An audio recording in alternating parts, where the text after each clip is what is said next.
क्योंकि हमारे लिए खबर महत्वपूर्ण है। डीबीके न्यूज, बेमिसाल 4 साल।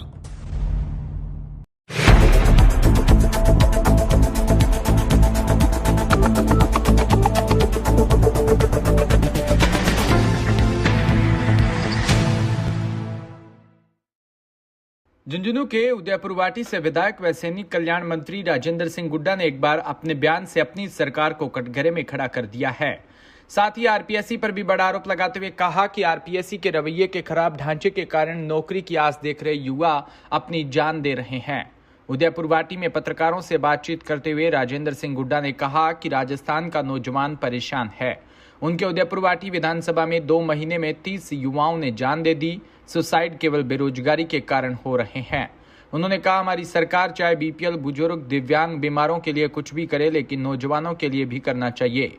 हर बेरोजगार को 20,000 रुपए मासिक बेरोजगारी भत्ता दिया जाना चाहिए।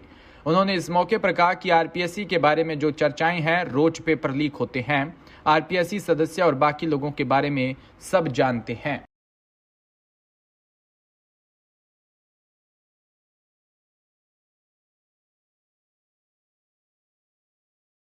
कोलायत से खबर, जहां एलपी पार्टी की जनहुंकार रैली नागौर सांसद बेनीवाल पहुंचे। अक्का सर वहां पूर्व सरपंच प्रभुदयाल गुदारा के नेतृत्व में जमकर पुष्प वर्षा के साथ स्वागत किया। कोलायत में जनहुंकार रैली में आरएलपी सुप्रीमो व नागौर सांसद बेनीवाल ने किसानों को संबोधित करने पहुंचे, जिस सभा में बेनीवाल ने कहा कि कोलायत में अवैध रॉयल्टी व अवैध खनन हो रहा है, उसको रोका जाएगा। साथ ही आपका काम रुकेगा, वहां हनुमान बेनीवाल आपके साथ खड़ा रहेगा और जरूरत पड़ी तो खून भी बहा दूंगा। भूमाफियाओं के हल्ला बोल कार्यक्रम आयोजित किया था। बेनीवाल ने अपने संबोधन में कहा कि मैं टोल मुक्त राजस्थान में बिजली फ्री होने का मुद्दा जरूर उठाऊंगा और भूमाफियाओं को सत्ता में आने के बाद खत्म करूंगा और आज आया हूं तो जो कुछ करके जाऊंगा। अवैध नाके हटाने की बात भी कही। बेनीवाल ने जनता को संबोधित करते हुए कहा कि 2023 के चुनाव कोलायत में जरूर लड़ेगी आरएलपी। साथ ही उन्होंने कहा कि आज से कोलायत में भ्रष्टाचार के पीछे हनुमान बेनीवाल पड़ गया है।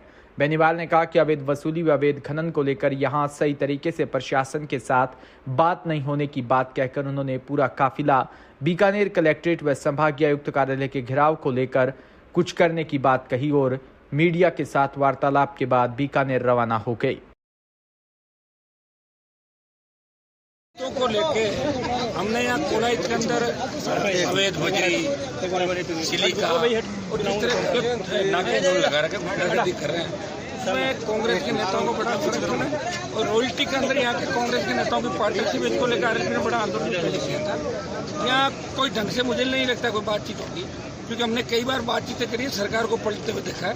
तो बात बीकानेर जाके ही ये बात बीकानेर जाके ही तय होगी और अगर हमारी मांगे नहीं मानी गई तो रात्रि पड़ाव है बीकानेर में। पड़ाव आगे भी आरोप लगा रहे, नाम नहीं ले रहे। ले तो ले रहा, नाम यहाँ के मंत्री का ले लिया और कांग्रेस के नेताओं का ले लिया। कितनों का नाम कौन कौन है? अरे सारे ये कौन नहीं, ये बताओ मुझे।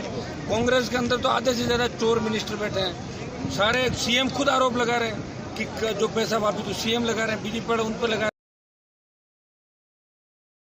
सूरतगढ़ से खबर, जहां पुलिस अधीक्षक परेश देशमुख सूरतगढ़ पहुंचने पर डीएसपी कार्यालय में चारों थाना प्रभारी के साथ बैठक कर फीडबैक लिया।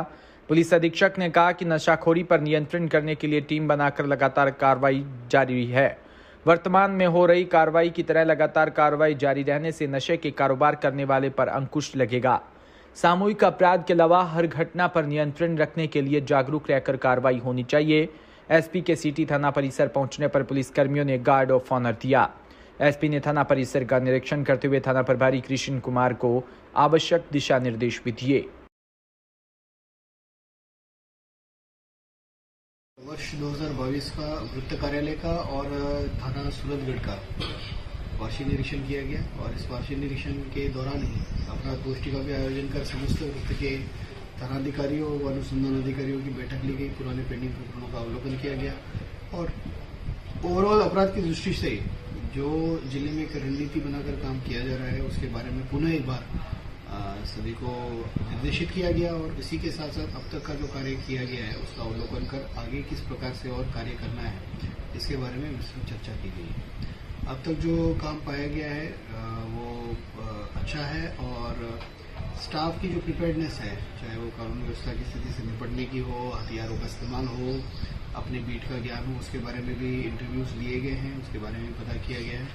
और ओवरऑल अब तक सूरतगढ़ सर्कल का परफॉर्मेंस अच्छा पाया गया है और हम आशा करते हैं कि सूरतगढ़ ओवरऑल जो सर्कल है उसके दिन जो लोग रह रहे हैं वहाँ बेटर पुलिसिंग हो और लोगों को अच्छी सेवाएं पुलिस विभाग दे सके।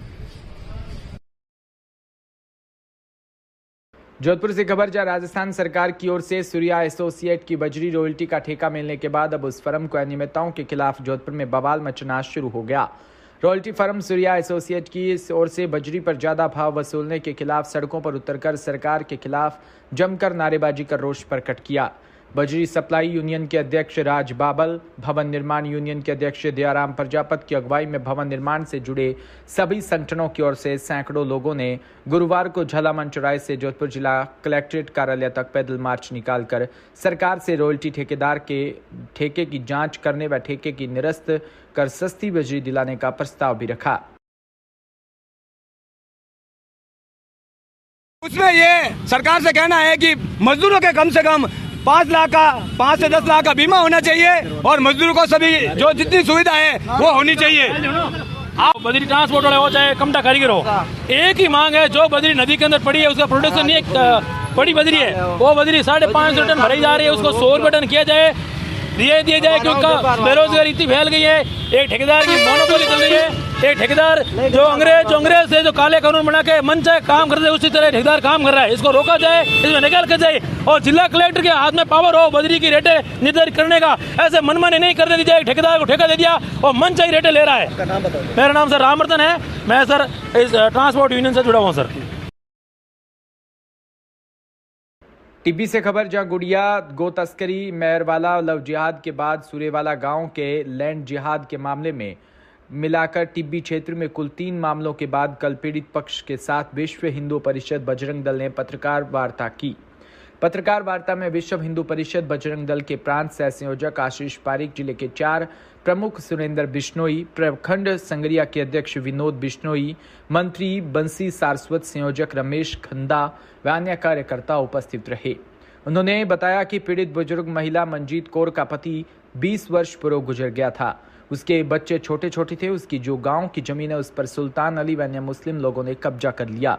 अब जब प्रशासन के द्वारा पैमाइश करवाई गई तो बात का खुलासा हुआ। इस पर जब वो खेत में खड़े थे तो सुल्तान अली व शाहबान अली भुट्टो अन्य मुस्लिम लोगों द्वारा मंजीत कौर के बेटों के कापार रोड गंडासे व लाठियों से पिटाई की गई और डराने के लिए उनके पास अवैध पिस्तौल व नाजायज असला भी था। घायल अवस्था में उसने अपने घर वालों को बताया तो उसकी मां पुलिस स्टेशन पहुंची, लेकिन पुलिस भी बहुत मिन्नत के बाद काफी देर से घटनास्थल पर पहुंची। पीड़ित लड़कों को जीप में बैठाकर हॉस्पिटल लेकर आए। सबसे बड़ी बात यह कि पुलिस द्वारा आरोपियों को शय देकर पीड़ित पक्ष पर ही दबाव बनाया जा रहा है। हनुमानगढ़ जिला चिकित्सालय के चिकित्सकों ने भी घायल पीड़ित की पूरी निष्ठा से समुचित उपचार नहीं किया।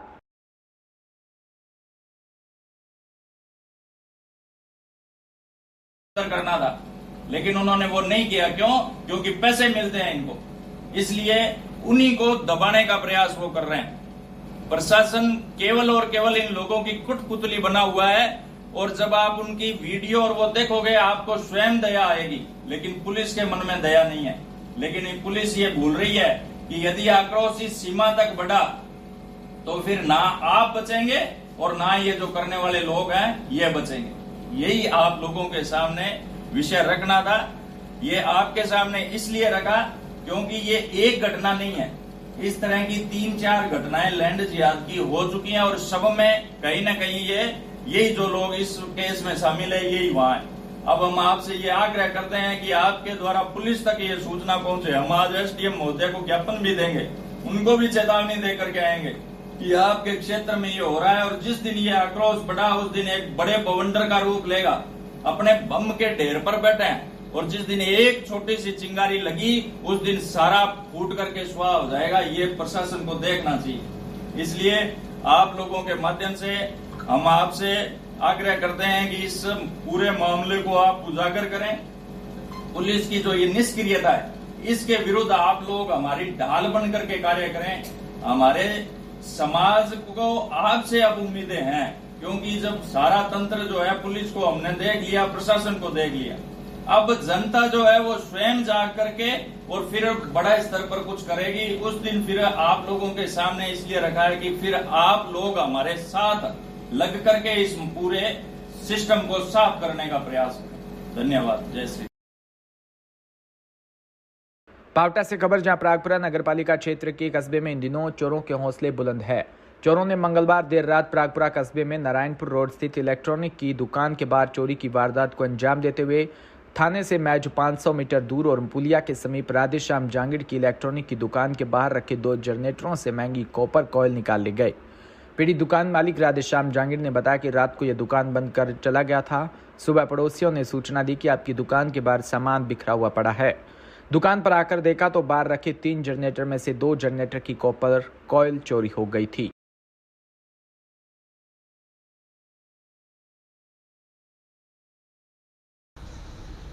चोरी की घटना के बारे में मैं सुबह करीबन 7 बजे अपने घर था तो मेरे दुकान के सामने साय वाले ने मेरे को सूचित किया कि आपकी दुकान पे कुछ सामान खुला पड़ा है, शायद चोरी वगैरह कुछ हुआ है। मैं यहाँ आया तो यहाँ देखा तो 2 अल्टरनेटरों के यहाँ कॉपर वायर चोरी किए हुए हैं, जिसकी कीमत करीबन 40,000 रुपये करीबन कीमत है दोनों के वायर की। और इससे पहले भी 2 साल पूर्व में भी मेरे यहाँ चोरी हो चुकी, उसका भी पुलिस ने किसी प्रकार का कोई खुलासा नहीं किया, सिर्फ मात्र आश्वासन देते रहे, हाँ आज देख रहे हैं, कल देख रहे हैं, परसों देख रहे हैं, लेकिन कुछ भी नहीं किया इस मामले के अंदर। पावटा से खबर, जहां भाखरी निवासी हिमांशु गोठवाल पुत्र शिवराम सिंह गोठवाल ने नीट में 661 अंक प्राप्त कर ऑल इंडिया में 4262वीं रैंक व ओबीसी वर्ग में 1404वीं रैंक प्राप्त कर क्षेत्र का नाम रोशन किया। छात्र की इस उपलब्धि से क्षेत्र के लोगों में खुशी है। अपनी इस उपलब्धि का श्रेय माता पिता, दादा व शिक्षकों को देते हुए कहा कि सही मार्गदर्शन व मेहनत, लगन, आत्मविश्वास से पढ़ाई करने से हर मुकाम हासिल होता है। मैं नीट के अंदर 661 नंबरों से पास हुआ, रैंक 4242 कितनी थी, ऑल इंडिया रैंक प्राप्त की। मैं अपना ये श्रेय अपने माता पिता और अपने टीचरों को देना चाहूँगा। मेरे को इन्होंने बहुत सपोर्ट किया है पढ़ने में। मैं 2 साल तक खेलकूद और सोशल मीडिया वगैरह से बहुत दूर रहा और बाकी सबको यही संदेश है कि अपने आप पे विश्वास रखना पूरा।